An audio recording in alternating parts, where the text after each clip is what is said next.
Il a plu au Premier ministre, chef du gouvernement, de nous accorder une audience aujourd'hui avec toute la délégation qui m'a accompagné. Il y a notamment notre organe technique, la Fédération congolaise de football.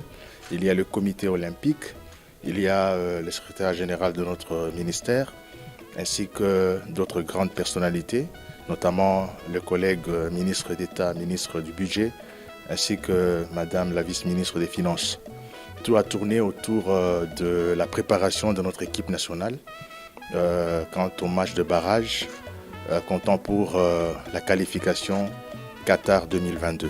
Comme vous le savez, tout le peuple congolais sait que le 25 mars de ce mois, nous allons livrer en match aller ici à Kinshasa contre le Maroc.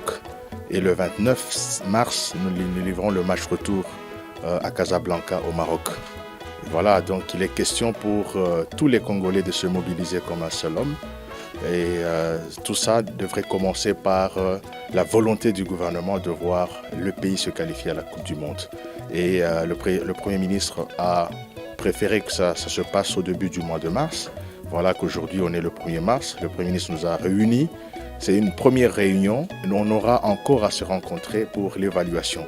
Nous avons discuté de tout, ce qui concerne la préparation, la mobilisation, ainsi que la mise en place de tous les moyens pour que notre équipe nationale ne se plaigne de rien, pour que nos athlètes soient psychologiquement très bien préparés et que nous livrions ce match et avoir notre qualification et aller à la Coupe du Monde 48 ans après. Écoutez, le message est clair. Le gouvernement de la République démocratique du Congo a mis tous les moyens en place.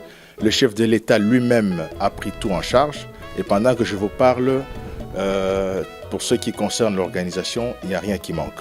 Nous demandons juste à tous les Congolais de supporter leur équipe nationale, que tous les Congolais soient derrière les léopards, que tous les Congolais se mobilisent parce que c'est un match historique que leur équipe va livrer.